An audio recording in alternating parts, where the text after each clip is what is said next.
Your review on my Porter cable 60 gallon 240 volt air compressor. Maxes out at 155 psi.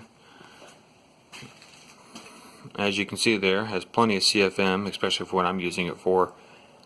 Impact, air wrench, die grinder, drill, general air tools. Even though I've had it for 2 years, I actually never have taken it off the skid. It hasn't really walked around whatsoever. Kind of too heavy to walk around. Never had the motor get excessively hot. Generator has never popped its thermal reset there. Still has the original belt. Still has the original oil, which probably need to change that out since it's coming up on 2 years. A couple things about this I liked and didn't like. One, if you're going to buy a compressor, you've already dished out the money for the compressor. Why do you have to buy the power cord? Yes, some people do hardwire it into their shop or house, but a lot of us, we just wanted a power cord. So, got a power cord and wired it up, plugged it into the wall. Now, a couple things I did like.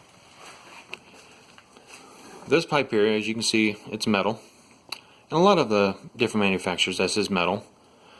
Quite a few of them you'll see like a temperature coil spun around it.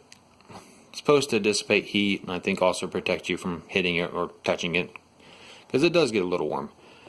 Now, this pipe here, that is actually the tube also going to the tank that goes to the control box. The control box is actually, when the pressure reaches a certain level, is designed to kick off the pump, but once it goes down to a certain level, kick it back on. Now, you can see this plastic fitting here. That's okay. Granted, I don't really like it, but I've never really seen a full metal one here yet. Probably some really big name brands would, but hey, for what I paid for, you take what you get.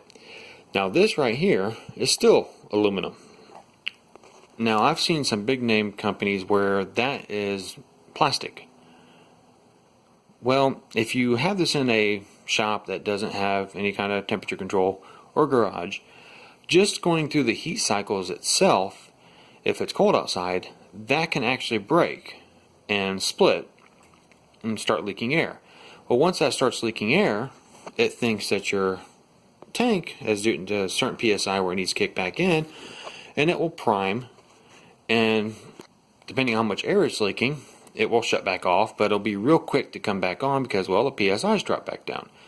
Well, with this being metal, short of hitting this little elbow down here, it's not going to leak. And with it being aluminum, it shouldn't rust too. Well, I think it's aluminum. I'll get a magnet here and I'll check it later. Now, the one thing I always think is interesting is a little tag down here. A compressor built in the U.S. with global materials. Well, honestly, what isn't anymore that says built in the USA? Even if it says made in the USA, not everything out of it's made in the USA, unless it's a machine shop and they're making it right there in front of you. Yeah. Even still, you run the chance of it being, is it China metal or whatnot. But yeah, no problems. 2 years with it. Got this one from Tractor Supply. I think they had it on sale. I think it was around Black Friday. I believe I paid $425, maybe $450 out the door. That included the extra 2-year warranty on it. I believe they actually have raised the price on these recently. And it's probably the supplier that's actually raised the price on them, not necessarily them. Key thing about the oil here. When you go to buy a compressor, really look at the packaging. If it has any kind of indicators, what I mean by indicator would be like a round disc that has sand or some type of highly visible dust in it. And at any point it says if the line goes above this angle, then do not use this compressor. Well, if you buy a compressor that has that on there, one, double check that. This one didn't have that because it actually didn't come with filled with oil. You had to add it yourself. And what that little gauge is for is when the whole unit gets tipped over to a certain angle, and it doesn't have to be completely on its side. The fluid that's in here, because what happens, they actually pre-fill it for you. But if it goes past a certain angle, it literally gets fluid up here past the rings of the piston in here, and if you don't get that oil out of there, then when you first go to turn this on, it hydrolocks itself and literally blow that casting apart. I actually haven't seen one done, but I've actually seen pictures of one that's happened. So yeah, definitely make sure you transport these things with care, especially if it does have that indicator on it and you know it's full of oil.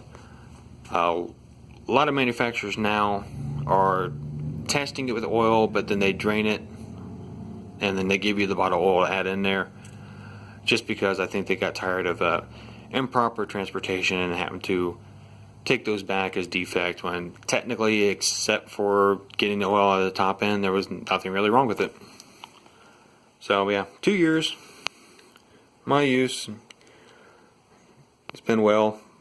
My neighbor actually will occasionally borrow an airline from me and use it too. So, yep. Any questions and comments? Post them below. Thanks.